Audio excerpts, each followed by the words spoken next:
psychologue à l'unité médico-judiciaire de l'Hôtel Dieu. Je travaille avec des majeurs et des parents de mineurs victimes en co-travail avec Mélanie, que vous avez vu tout à l'heure, qui est présidente de l'association. J'en suis secrétaire. Voilà.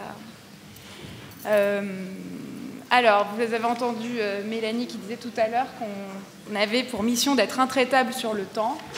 Et quand Mélanie me donne une mission, j'ai tendance à le prendre au sérieux. Je suis ravie de présider cette séance. On va avoir la chance d'écouter les deux interlocutrices que je vais vous présenter maintenant. On va commencer par l'intervention de Maître Dominique Attias, qui est avocate, vice-présidente de la Fédération des barreaux d'Europe. Je vais plus vite. Quand même, si. Ancienne vice-bâtonnière de l'Ordre des avocats à la Cour de Paris et membre du Conseil de l'Ordre. Je n'en dis pas plus. Vous avez une trentaine de minutes, Maître. Merci beaucoup pour cette invitation. Je suis toujours très heureuse, et les avocats qui sont dans la salle aussi, je n'en doute pas, d'être présente dans ces colloques, j'allais dire, où toutes les catégories professionnelles interviennent. C'est, je crois, une des problématiques majeures dans notre pays. C'est que nous ne sommes pas suffisamment en lien, notamment nous, avocats, qui, par principe, faisons peur, pour des raisons que je n'ai toujours pas comprises, mais je pense qu'avec le temps, je finirai peut-être par le comprendre, et donc par le fait que les avocats sont un peu trop cantonnés, disons, dans le monde strictement judiciaire, alors que s'il y a un sujet sur lequel il faut vraiment que nous travaillions en pluridisciplinarité, c'est bien ce sujet-là. Je faisais comme ça tout à l'heure pour tous mes titres, parce que ce n'est pas du tout pour ça que je suis là ici, c'est en tant qu'avocate d'enfants. Vous savez que nous avons la chance, et c'est quand même un des progrès maintenant pour la protection, la défense, l'assistance, la représentation des enfants, c'est d'avoir à peu près dans 70% des barreaux français des avocats qui sont, même si ça n'est pas reconnu comme une spécialité, on va dire spécialement formés pour être aux côtés des enfants. Et quand je vous dis des enfants, ce n'est pas seulement des enfants victimes, c'est tous les enfants dès qu'ils sont confrontés à la justice. Donc c'est extrêmement important. Pourquoi? C'est parce que bien évidemment, et c'est pour ça que vous ne devez plus avoir peur de nous, c'est que nos formations sont centrées sur l'enfant, qu'elles soient dans le cadre des techniques d'audition, que ce soit dans le cadre disons, de la traumatologie, de la psychologie de l'enfant. C'est pour ça aussi que je suis là, parce que je me forme tous les jours. Car on revient de loin. Hein. Il y a 30 ans, ça n'existait pas. L'enfant n'était que la propriété de ses parents et on ne lui donnait pas du tout la parole. Donc maintenant, ça a légèrement évolué, sauf que en ce qui concerne l'enfant victime, il y a beaucoup de progrès à faire. Vous savez que, d'abord, je voulais vous dire, je vais vous parler de l'enfant qu'on appelle capable de discernement, c'est-à-dire un enfant, le discernement est une notion tout à fait empirique, hein, c'est pas du tout juridique, c'est, Larousse vous dit, c'est quelqu'un, le discernement, c'est la faculté de juger sainement des choses. Ça laisse un petit peu perplexe, parce que quelquefois, quand on est en face de certains adultes, on peut s'interroger sur leur propre discernement. Mais enfin, voilà ce qu'on a. Donc, c'est un âge tout à fait variable. Hein. Ça peut être 7, 8, 9, 10, dans ces eaux-là. Ce qui est étrange, c'est, comme je vous disais, donc l'enfant qui est discernant, s'il a commis une infraction, eh bien lui, il dispose pleinement, donc l'enfant auteur, pleinement de ses droits. Il peut choisir un conseil, il peut avoir accès à son dossier, il peut même, et ce que plein de gens ne savent pas, interjeter appel d'une décision qui ne leur satisfait pas, sans même l'accord de leurs parents. Les mêmes pouvoirs sont donnés d'ailleurs à l'enfant, ce qu'on appelle en assistance éducative, c'est-à-dire lorsque l'enfant est en danger et qu'un juge des enfants a été saisi, même pouvoir. Par contre, lorsqu'il devient victime et que, encore plus, s'il veut demander réparation du préjudice qu'il a subi, il redevient un incapable. Il redevient un incapable, certes, il reste titulaire de droit, mais il ne peut plus les exercer seul, il perd son autonomie.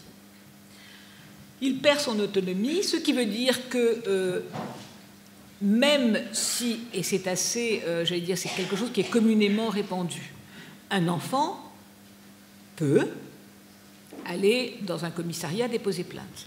Et très souvent, donc ça fait aussi partie des problématiques de formation, il lui est répondu « Non, il faut que tu reviennes avec un adulte et notamment avec ton père et ta mère ».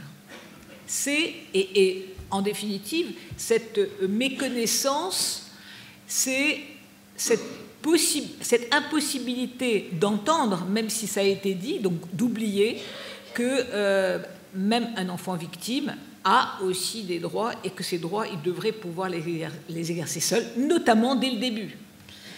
Donc cet enfant qui est donc victime, dans un premier temps et jusqu'à très récemment, eh bien, l'avocat que nous étions était d'abord en contact soit avec les parents, qui sont donc les représentants légaux, soit lorsqu'il y avait un conflit entre les parents et l'enfant, par exemple un défaut majeur de surveillance, un défaut d'intérêt, éventuellement une implication de quelqu'un de la famille proche, etc. À ce moment-là, un administrateur ad hoc, c'est-à-dire une personne tierce, là aussi beaucoup de choses à dire, puisque ces personnes n'ont pas de statut, n'ont pas de formation. Ce sont des personnes qui sont agréées par le tribunal, par le procureur, mais qui n'ont pas de formation spécifique pour assister un enfant, notamment en justice. Et compte tenu du fait, là aussi, on est là pour parler vrai, que ces personnes qui sont des personnes tierces sont extrêmement peu rétribuées, puisqu'elles sont rétribuées au titre de l'aide juridictionnelle et en fin de mission, on n'en trouve pas et on n'en trouve plus. Donc, c'est encore un domaine où cet enfant a un statut particulier, est un petit peu, j'allais dire, traité non pas comme tous les autres enfants, et c'est la raison pour laquelle les avocats d'enfants que nous sommes, non seulement on s'est formés, mais également on a mis en place des chartes de bonne pratique. Des chartes de bonne pratique pour vous dire que nous devons, et nous avons, même si nous recevons, et avec courtoisie, les parents, je ne parle pas avec l'administrateur ad hoc, on en parlera si j'ai le temps, mais j'en suis pas sûre, eh bien, nous devons avoir un contact tout à fait personnel avec l'enfant. Secret professionnel, et là aussi, tout à l'heure, c'était extrêmement intéressant, rappelez-vous, 45% ou 43% des enfants n'ont pas confiance en l'adulte. Et bien évidemment, quand un enfant est j'allais dire, en contact avec le monde judiciaire, les avocats que nous sommes, on est d'abord des adultes. Donc, avant même de pouvoir établir un rapport de confiance, je ne dirais pas qu'il faut ramer, mais il faut au moins être formé pour savoir qu'il n'est pas envisageable d'attaquer directement les problématiques du dossier, mais que nous devons prendre le temps pour établir des liens de confiance. Le parcours judiciaire de l'enfant. Déjà, on vous a parlé de toutes ces zones grises. On a certains chiffres, mais c'est une évidence que ces chiffres sont bien en deçà de la réalité, que ce soit en ce qui concerne les problématiques de cyberviolence que dans les problématiques générales où l'enfant est victime. avant même qu'un enfant ne se retrouve confronté au monde judiciaire, c'est-à-dire au juge, il y a déjà une période qui est compliquée, qui est la période de l'enquête. Vous savez que toute personne qui est éventuellement donc auteur, que ce soit d'ailleurs un mineur ou un majeur, et un mineur c'est obligatoire, est assisté d'un avocat. Un enfant qui a déposé plainte au stade de l'enquête, alors certes, il peut être accompagné par quelqu'un de confiance, par un représentant, mais de pratique, je vous dis que l'enfant est seul. L'enfant est seul face aux enquêteurs. L'enfant est seul. Et souvent, ça aussi, je vous livre nos pratiques, nous ne sommes jamais consultés en amont. Nous voyons, et ça nous arrive même, je vous parle en cas de délit, et vous avez vu que dans de nombreuses procédures, et notamment les problématiques d'harcèlement scolaire, les problématiques de cyberharcèlement lorsqu'il ne s'agit pas d'un crime, donc d'un délit, il peut même arriver que jusqu'à la fin de la procédure, et donc que je vais reprendre, c'est-à-dire jusqu'au moment où un jugement va intervenir, l'enfant est toujours seul. Il n'y a pas d'obligation, contrairement là aussi tout au long de la procédure, il n'y a pas d'obligation pour un magistrat, pour la justice de manière générale, d'avoir auprès de l'enfant un avocat qui va pouvoir lui expliquer, lui décrypter tout ce qui se passe. Parce que c'est ça, souvent, une des souffrances, une des violences qu'on fait subir aux enfants, et ce sont des violences institutionnelles. Ces enfants ne savent pas, enfants et parents d'ailleurs, parce qu'on voit souvent des gens arriver avec disons, la citation en tant que victime potentielle, et est-ce qu'ils veulent ou non se porter partie civile, pour une date de jugement. Et vous avez 1 ou 2 ans de procédure auparavant où ils ont été livrés à eux-mêmes, y compris l'enfant, où ils n'ont même pas compris pourquoi ils ont vu le juge, qu'est-ce qui s'est passé, pourquoi il y a eu des expertises. C'est une sorte de blanc. Et à un moment donné, l'avocat arrive lorsqu'il arrive à un moment qui est la fin du parcours. Petit progrès pour l'enfant victime, mais bien petit progrès. Depuis 2015, dans le cadre de l'enquête, lors d'une confrontation, à ce moment-là, l'enfant peut, vous entendez, hein, peut, pas doit, alors que l'auteur, lui, a son avocat à ses côtés, peut demander à ce qu'un avocat lui soit désigné dans le cadre de la confrontation. Vous pouvez imaginer ce qu'est la violence ressentie par un enfant qui se trouve confronté, alors, y compris lorsqu'éventuellement ce sont des copains d'école, j'allais dire, ou copines d'école, que l'un est avec un avocat à ses côtés qui lui a expliqué comment ça va se passer, parce qu'il faut dire ou pas dire, mais en tout cas la posture adoptée, et un enfant, une enfant à côté qui est totalement livré à lui-même. Alors, il y a des progrès, bien évidemment, je n'ai pas le temps d'en parler, mais vous savez que désormais, il y a certaines salles d'audition qui ont été créées, notamment par la voix de l'enfant, les UAMJ. Il y a les formations qui ont été, et je sais que Mme Ressalmon y a participé, la manière dont on prend les enfants en charge, notamment dans le cadre de l'enquête.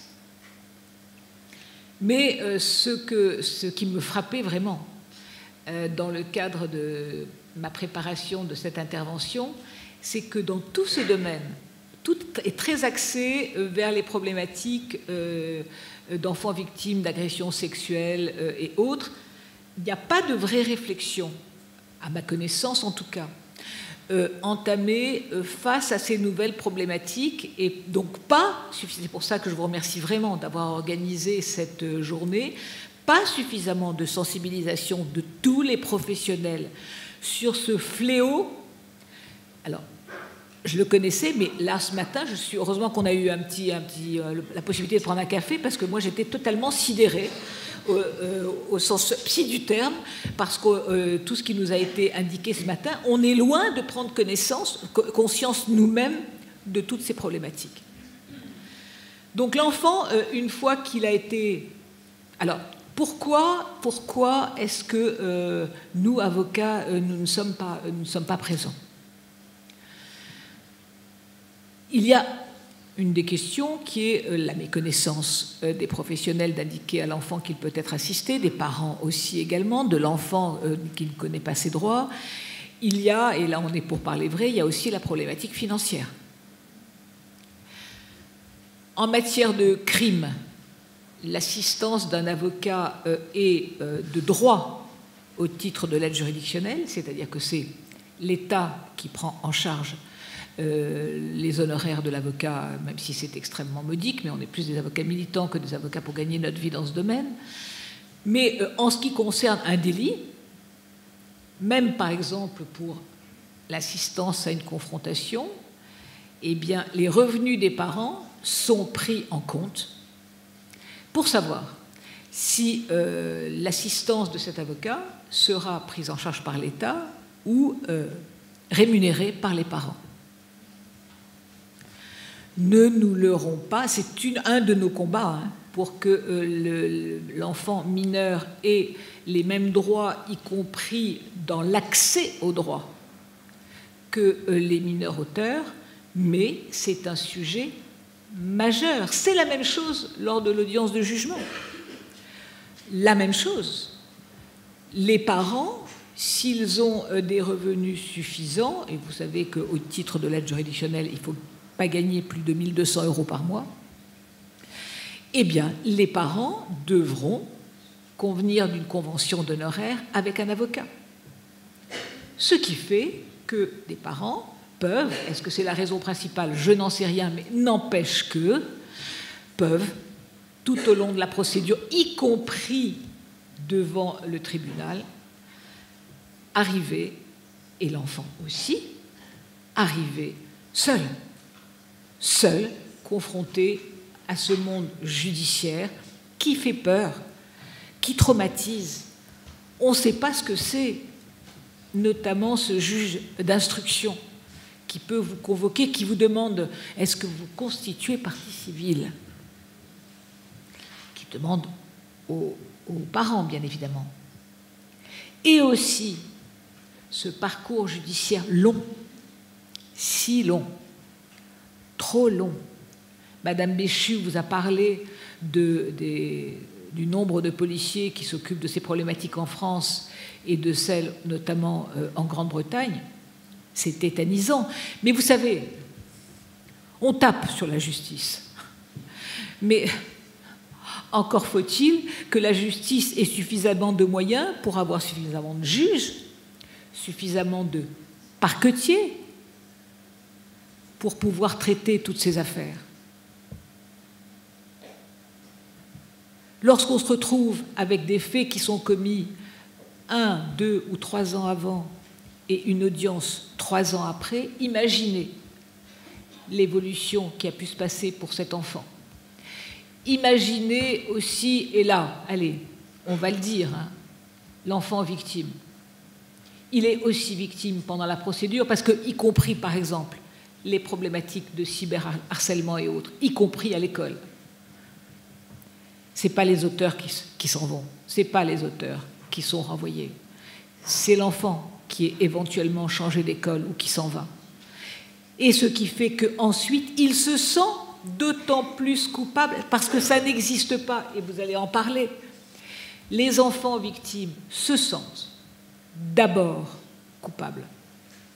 Et notre job à nous, avocats, ce que nous faisons dans notre cabinet, c'est non seulement établir ces liens de confiance, mais également essayer de montrer que tout ce qui a été commis, l'enfant n'en a pas la responsabilité.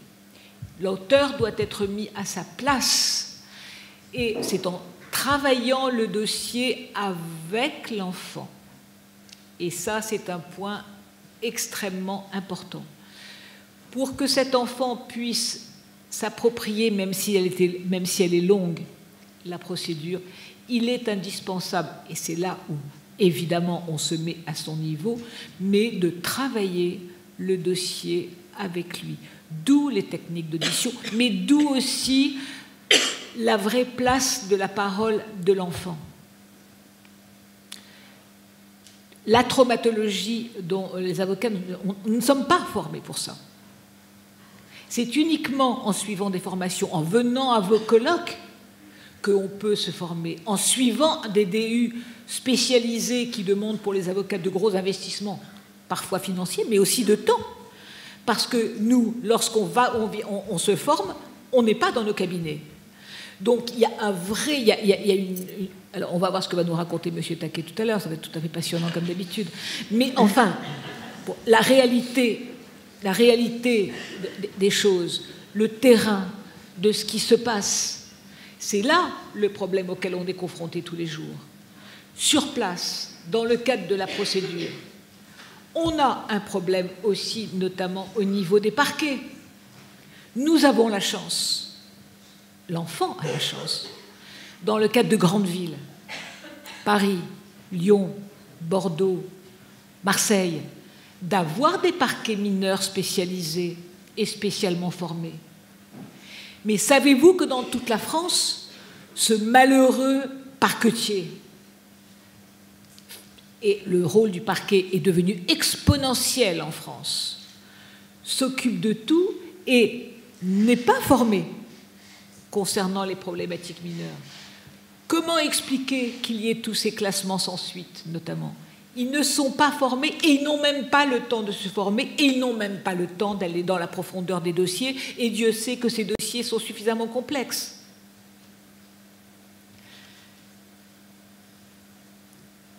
Ce que j'essaye de vous faire entendre par là, c'est que ces enfants qui sont victimes de parlons de maltraitance au terme général, parce que ce sont des maltraitances à tous les niveaux, n'ont pas la prise en charge au niveau judiciaire qui permettent d'avoir une vraie visibilité et une vraie condamnation des auteurs, dans la mesure où, de toute façon, notre justice en France n'est pas outillée pour ça. Un autre point que je voulais absolument aborder de manière importante et qui n'a pas du tout été abordé. Si notre sociologue, M. Moreau, nous a dit que 43% des enfants à l'âge de 14 ans et demi avaient eu accès à des sites pédopornographiques. J'ai eu plusieurs situations où j'étais l'avocate du mineur auteur. Et le passage à l'acte de ce jeune était dans les 48 heures, pas un cas, plusieurs cas, dans les 48 heures du visionnage fortuit, chaque fois fortuit, de sites pédopornographiques auxquels ils avaient eu accès de manière... je ne sais pas comment, alors quand on voit Skyrock, machin, des trucs invraisemblables. Et ils sont passés à l'acte.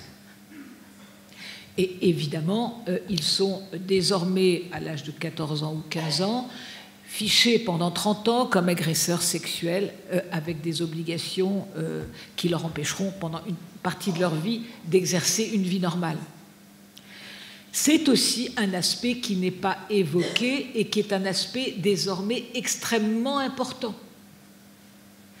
C'est un sujet qui doit être traité par les professionnels pour justement éviter à la fois que des enfants victimes subissent des actes d'autres mineurs, mais aussi à la fois pour éviter que ces jeunes auteurs, qui sont quelque part des victimes, se retrouvent dans ces passages à l'acte de manière importante.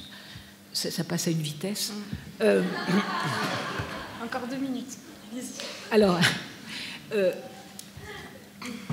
dans le cadre des jugements, là aussi, un vrai problème. Je vous en ai tenu 2 mots en vous disant que la victime, souvent, n'est pas assistée. La problématique aussi que, ensuite, nous avons très souvent des décisions qui ne donnent pas raison aux victimes, avec ensuite notre problématique à nous de pouvoir expliquer sans décrédibiliser la justice les raisons d'un jugement, le fait aussi que lorsque nous travaillons avec des victimes, et notamment qui ont, j'ai juste vite fait le cas d'une petite fille qui était harcelée à l'école, y compris alors par les réseaux sociaux, mais avec même des passages à l'acte à l'école, elle a fini par raconter à sa mère.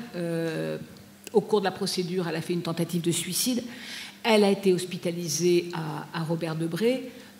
Un mal de chien pour l'avocat de pouvoir entrer en contact avec les travailleurs sociaux à l'hôpital et également avec les médecins. Pourquoi on cherche ces contacts?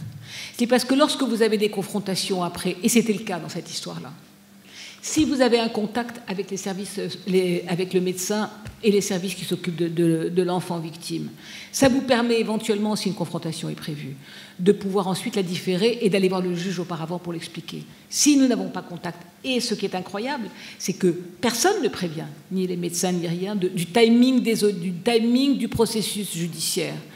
C'est-à-dire qu'il peut même y avoir des contresens qui sont faits au niveau médical parce que nous n'avons pas ces contacts.